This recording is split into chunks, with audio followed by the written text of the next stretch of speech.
Everyone, कैसे हैं आप सभी। आशा करती हूँ आप सभी अच्छे होंगे और स्वस्थ होंगे। तो आज मैं अपने वीडियो में एक ऐसे टॉपिक के बारे में बात करने के लिए आई हूँ जो मेरे हिसाब से मुझे लगा कि ये बात करने का एक अच्छा वो है overthinking. How to stop thinking. क्या होती है ओवर थिंकिंग? वो होती है कि जब आप थिंक से ओवर सोचने लगते हैं, मतलब आपकी सोच से भी और ऊपर आप सोचने लगते हैं बेवजह। आप अपने ओवर थिंकिंग से कैसे बच सकते हैं? ओवर थिंकिंग से बचने के लिए आप अपने आप को इतना व्यस्त रखिए कि आपको किसी और की बुराई करने का समय ही ना मिले। मैं सच कह रही हूँ, ये अगर आपने आदत अपना ली तो आप जीवन में बहुत खुश रहोगे। कैसे दोस्तों, हम इतना सारा सोच लेते हैं, हम यहाँ से शुरू करते हैं और ना जाने दुनिया के किस कोने तक पहुँच जाते हैं सोचते सोचते। इसकी कोई लिमिट ही नहीं है। जब हमको होश आता है तो हमें पता चलता है कि हमने तो अपना सारा समय यूँ ही सोचने में ही व्यस्त कर दिया और उसका हल कुछ नहीं। आप अगर किसी मशीन को चालू करके छोड़ दें और जब आपको पता चले कि उस मशीन से तो कोई प्रोडक्टिविटी हुई ही नहीं, कोई आउटपुट निकल के आया ही नहीं, तो आपके लिए तो वो मशीन बेकार ही हुई ना। आपके लिए तो आपकी उसमें कॉस्टिंग भी गई और आपने जो खर्चा रॉ मटेरियल उसमें डाला, सब कुछ किया, वो सब ऑल इज़ वेन, सब कुछ वेस्ट हो गया। तो उसी तरीके से ओवर थिंकिंग है। हम इतना आदमी सोच लेता है फालतू कि वो मेरे बारे में क्या सोच रहा होगा, वो मेरे बारे में क्या सोच रहा होगा। इनको स्टॉप कीजिए। आपको अपनी ज़िंदगी जिस तरीके से जीनी है आप उस तरीके से जिए। समाज आपको खाने के लिए नहीं दे रहा, आपको पहनने के लिए नहीं दे रहा। जो आप कर रहे हो वो आप अपने बेस चिंता में पड़ जाते हो, तो आप ओवर थिंकिंग करने लगते हो। उस बात के बारे में इतना सोचते हो, सोते समय, जागते समय, खाते समय आपको यही नहीं पता होता चल क्या रहा है। और बस उस चीज़ में कई लोग तो डिप्रेशन में इतना खाते जाते हैं कि ओवरवेट हो जाते हैं और अंत में रिज़ल्ट क्या निकलता है? वो बीपी के पेशेंट हो गए, डायबिटीज़ के पेशेंट हो गए, पता नहीं तरह तरह की बीमारियों को गले लगा लेते हैं ओवर थिंकिंग के चक्कर में। जैसे हम समय से पहले बूढ़े होने लगते हैं, हमारे चेहरे पे झुर्रियाँ आने लगती हैं, हमारे फेस की चमक ही गायब हो जाती है दोस्तों। और कई बार तो आंखों के नीचे इतने काले घेरे हो जाते हैं कि चक्कर में आपकी मेंटल हेल्थ, आपकी एनर्जी, आपका टाइम, ये तीनों चीज़ें बर्बाद होनी ही होनी है। ये तो तय है कि बर्बाद होनी ही होनी है। इसके चक्कर में दोस्तों कुछ नहीं मिलता। आपने वो कहावत तो सुनी ही होगी कि चिंता चिता के समान है। सेम वही ओवर थिंकिंग किसी चिता से कम नहीं है दोस्तों।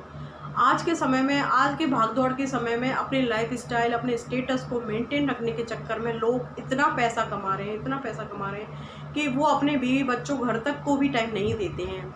और जब वो अपने बाहर की प्रोफेशनल लाइफ को अपनी पर्सनल लाइफ में इन्वॉल्व करते हैं तो उसका रिज़ल्ट ये होता है कि आप अपने घर में भी उस चीज़ को लेके अपनी वाइफ से, बच्चों से झगड़ा करने लगते हैं। और सेम यही वर्किंग वूमेन के साथ है।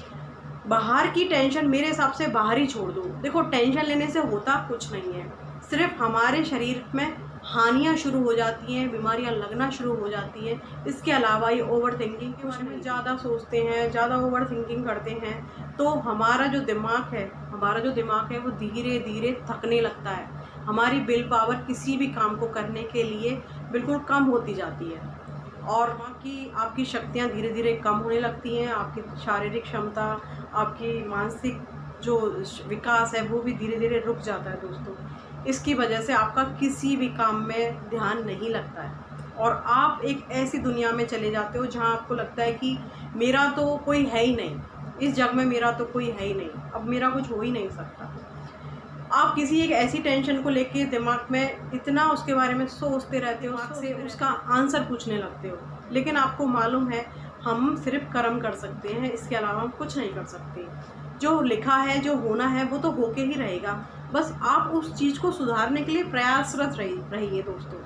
इसके अलावा आप उस चीज़ को लेके इतना चिंतित मत होइए कि आपने अपना शरीर ही खराब कर लिया उसके चक्कर में।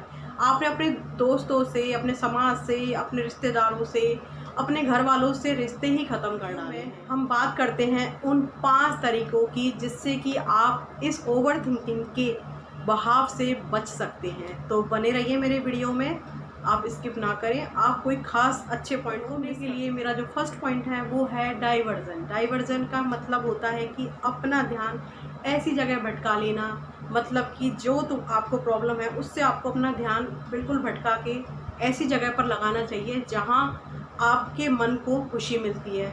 आप अपने दोस्तों के साथ, अपनी फैमिली के साथ, अपने रिलेटिव्स के साथ या फिर आपकी कोई पर्सनल हॉबीज़ है, उसमें आप अपना टाइम स्पेंड कीजिए। ओवर थिंकिंग के कहर से बचने लगोगे, आप ज़्यादा ओवर थिंक कर ही नहीं पाओगे और आपका मन भी धीरे धीरे शांत होने लगेगा, चाहे परिस्थितियाँ कैसी भी हो।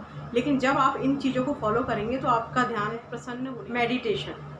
मेडिटेशन मतलब आपको अपना ध्यान एकाग्र करना है। कैसे करना है? देखिए दोस्तों, सबसे पहले आपको अपने माइंड पर कंट्रोल करना होगा। आप पूरी दुनिया पर कंट्रोल नहीं कर सकते हो, पर आप अपने माइंड पर, आप अपनी सोच पर कंट्रोल कर सकते हो। कैसे कर सकते हो? मेडिटेशन के थ्रू। आप योगा को अपनी ज़िंदगी में तवज्जो दीजिए, आप कोई एक्सरसाइज कीजिए या प्रगति के साथ घूमने फिरने में सैर कीजिए। सुबह की सैर सबसे अच्छी होती है, मॉर्निंग जॉगिंग हुई। आपको ये सब करने के बाद आपको जो एक खुशी मिलेगी, सुबह सुबह आप कभी एक सुबह की जो अच्छा सा मौसम होता है, जब आप उसमें सैर करने निकलोगे या मेडिटेशन करोगे या एक्सरसाइज योगा जो भी करोगे, उससे आपको अंदरूनी एक ताकत मिलेगी अपनी किसी भी प्रॉब्लम से लड़ने के लिए।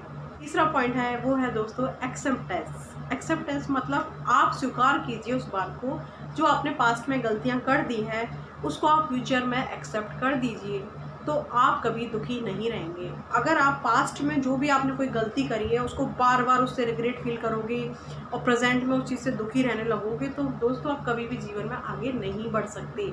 जीवन में आगे बढ़ने का सिर्फ एक ही तरीका है, जो हो गया उसे चूल्हे में डालो, बिल्कुल आगे बढ़िए आप जीवन में।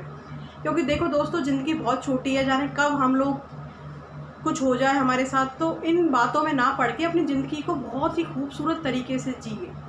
दुनिया बहुत ही खूबसूरत है, दुनिया में इतनी अच्छी अच्छी चीज़ें हैं, ताजमहल है, आप कहीं भी घूमने निकल सकते हैं। अपनी ज़िंदगी को एक अच्छी रुख की तरफ मोड़िए। तो आप एक्सेप्टेंस कीजिए, हर चीज़ का स्वीकार कीजिए। अपनी पॉइंट है स्टे बिजी, आप कभी भी खाली ना रहिए। वो कहावत तो सुनी होगी कि खाली दिमाग शैतान का घर होता है। हाँ दोस्तों, ये बिल्कुल सही। बैठे रहते हैं तो आपके दिमाग में ना जाने किस किस तरह की सोच घूमने लगती है। आप ये करने की सोचते हैं, उल्टा सीधा करने की सोचते हैं। तो इसीलिए कहते हैं कि ज़्यादा अकेलापन भी अच्छा नहीं है। हाँ, कभी कभी आपको लगे कि मुझे थोड़ा अकेला रहना, आप रह सकते हैं, पर ये नहीं कि आप उसको ज़िंदगी का हिस्सा बना लें। ज़्यादा अकेले रहने से आप उल जुलूल चीज़ें दिमाग में लाओगे और उसका ये होगा कि आप सुसाइड, आत्महत्या इसकी तरफ रुख करने लगते हैं। देखो, बुज़दिल लोग इस ज़िंदगी को छोड़ते हैं, आप लोग बहुत बलवान हैं। प्लीज़ अपनी ज़िंदगी की हिफाजत कीजिए, अच्छे से ज़िंदगी जीजिए। अगला पॉइंट है स्टे राइटिंग। ये मेरा 5th पॉइंट है और ख़ास है। स्टे राइटिंग मतलब आप देखिए, आप हर चीज़ हर किसी से शेयर नहीं कर सकते हैं, दोस्तों में भी नहीं, फैमिली में भी नहीं, घर परिवार में भी नहीं। कुछ बातें ऐसी होती हैं कि हमें वो अपने अंदर तक ही रखनी है या फिर हम किसी से शेयर करना पसंद नहीं करते। कुछ लोग कह डालते हैं, कुछ लोग नहीं कहते। तो जो लोग नहीं कह पाते उनके लिए सबसे बेस्ट ऑप्शन है डायरी राइटिंग। आप डेली यूज़ में अपनी जो भी दिनचर्या है आपके साथ क्या व्यतीत हुआ पूरे दिन, क्या घटना घटी, आपको किसी ने क्या कहा और उसको सोच के मतलब उसके कहने पर आपको कैसा लगा, बुरा लगा, अच्छा लगा, उस चीज़ को अपने जितने भी इमोशंस है उस डायरी में लिख डालिए दोस्तों। इससे क्या होगा, आपको लगेगा, आपको अंदर से बहुत ही रिलीफ महसूस होगा, बहुत ही हल्का महसूस होगा।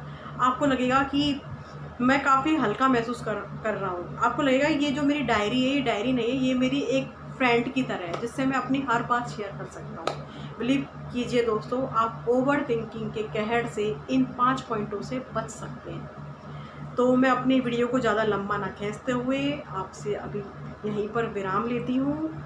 आपसे आज्ञा चाहती हूँ जाने के लिए और आशा करती हूँ आप मेरी इन सभी बातों पर ध्यान देंगे और अपनी ज़िंदगी बहुत ही खूबसूरत और अच्छे ढंग से जिएंगे। वेल डन दोस्तों, बाय बाय।